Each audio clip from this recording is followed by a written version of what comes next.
show you all her demeanor when it in reference to her asking the gentleman, are they aware of what happened? But I want to, so at this point, she's standing directly next to the fire truck that contains Tyrone. I Just want real you to low. listen specifically to what's said right now. You guys had the argument, you got off the phone. Paramedics told me you hopped out and rolled out the phone. Is that what happened? It happened so quickly. But you weren't, you couldn't stop and step out of the vehicle or did you jump on it? Yeah. So how fast were you going?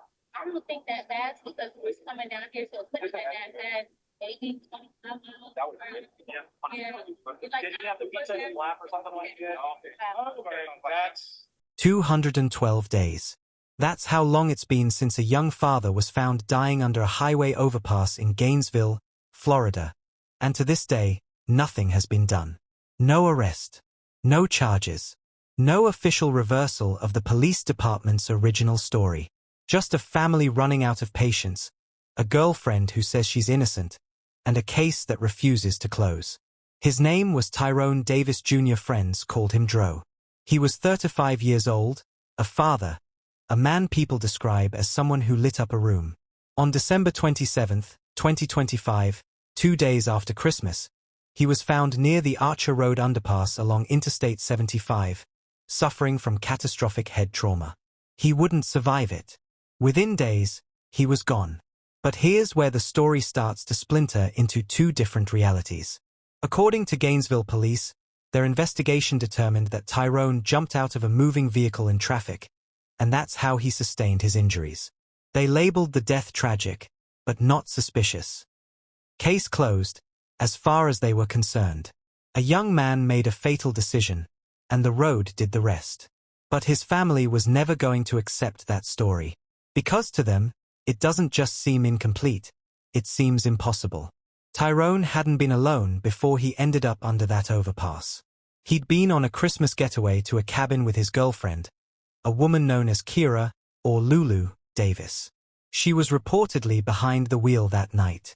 And so the first question the family asked, the question they're still asking today, was simple. If he really did jump from a moving car, why would she leave him there? Why would you drive away from the man you love, bleeding on the side of the road?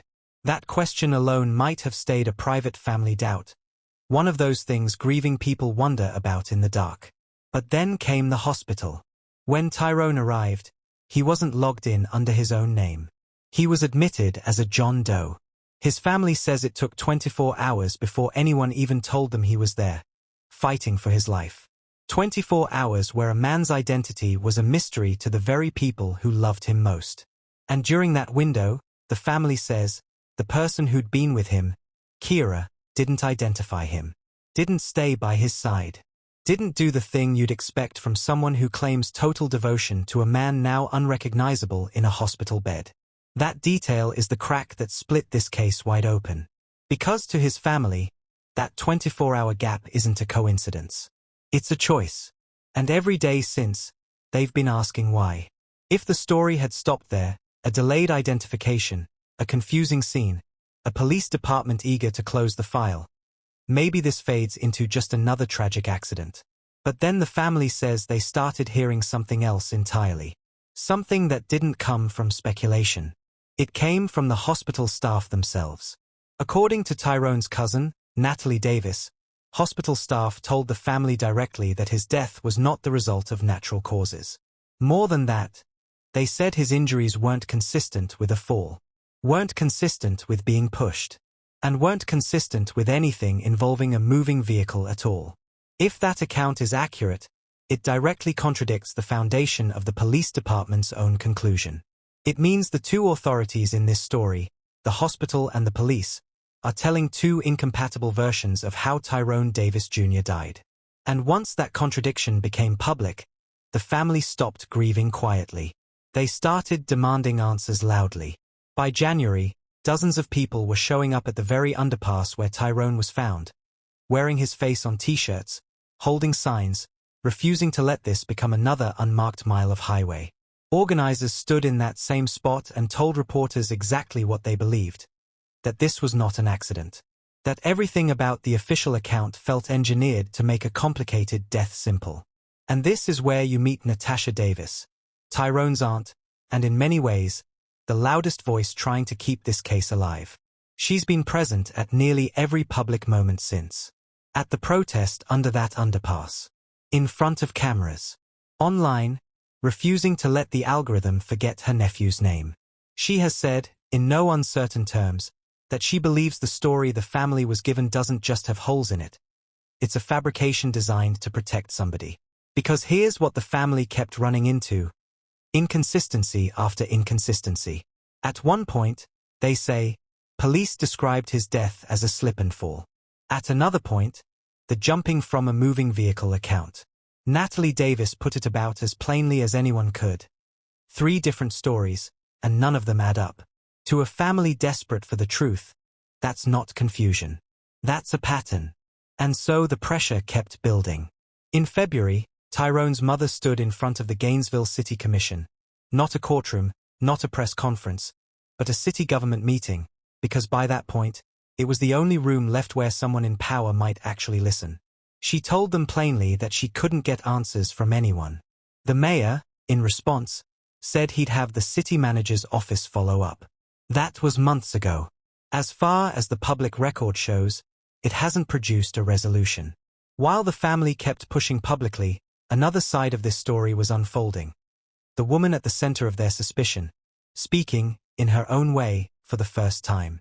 Kiarra, or Lulu, Davis, has not been charged with any crime.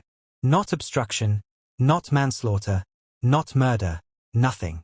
Legally, she remains exactly what she was before December 27th. A private citizen who has not been found responsible for anything. But that hasn't stopped her from becoming the central figure in a story she says she never asked to be part of. Through a friend, a statement attributed to her described her as heartbroken. She said she and Tyrone were inseparable. Practically one unit before that night changed everything. She said she would never have hurt him. That the accusations circling her online have taken a tragedy and turned it into something unrecognizable. A public trial happening entirely outside any courtroom.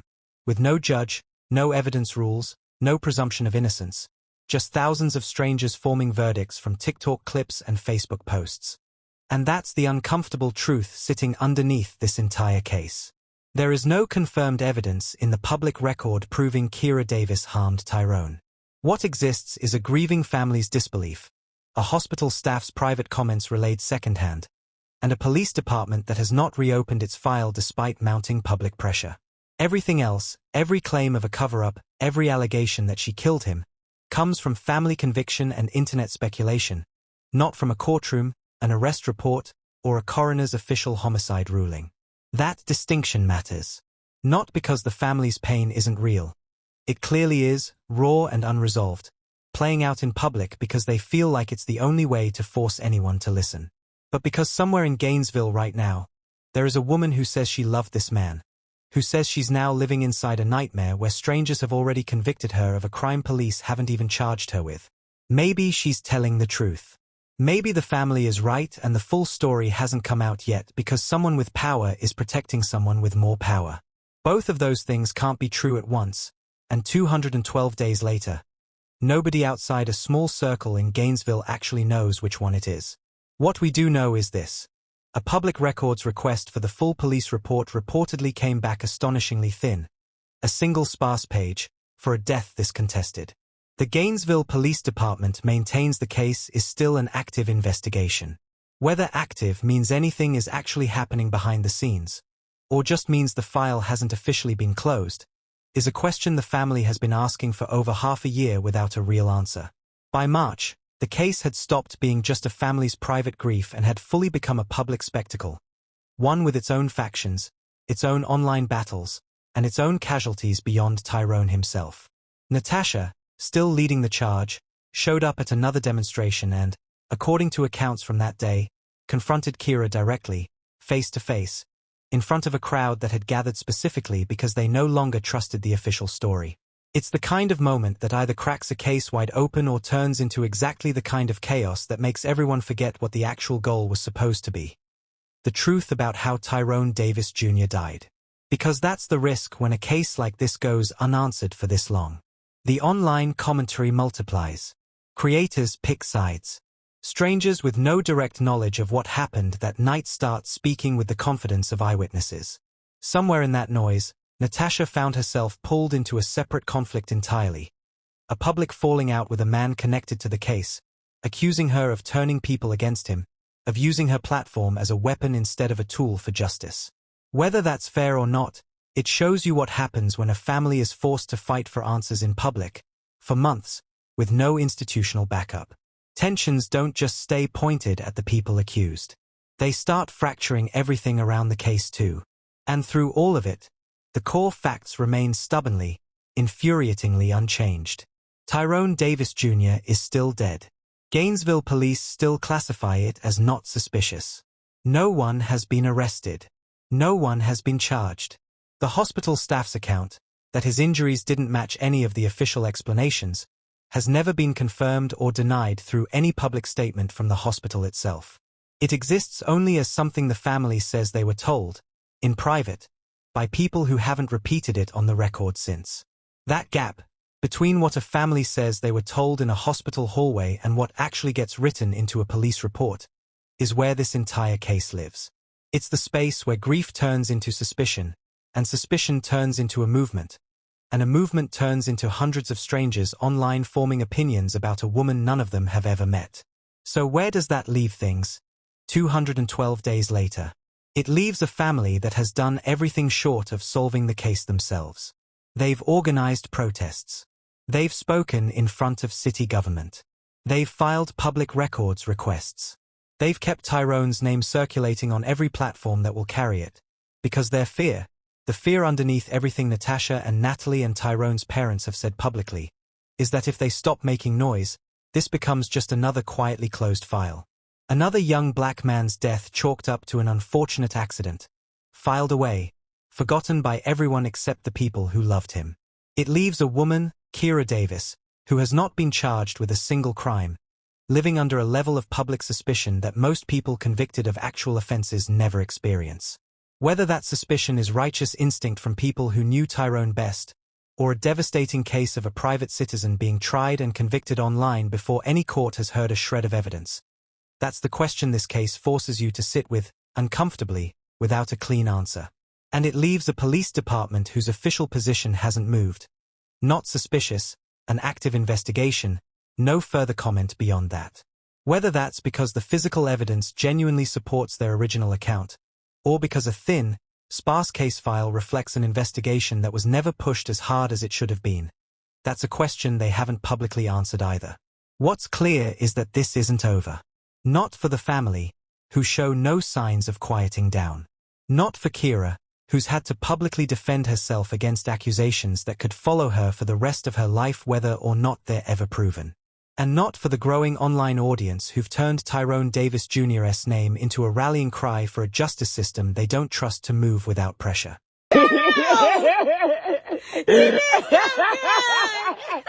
I love you. 212 days since a man died under an overpass in Gainesville, Florida.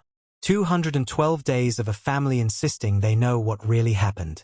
212 days of a police department insisting they already do too. And somewhere in between those two positions, buried under all the protests and the TikToks and the unanswered public records requests, is a truth that only a handful of people actually know, and so far, none of them have been willing, or able, to bring it fully into the light. If there's a resolution coming, it hasn't arrived yet. And until it does, Tyrone Davis Jr.'s case remains exactly what it's been since December 27th. A story with an ending nobody outside Gainesville has been allowed to hear.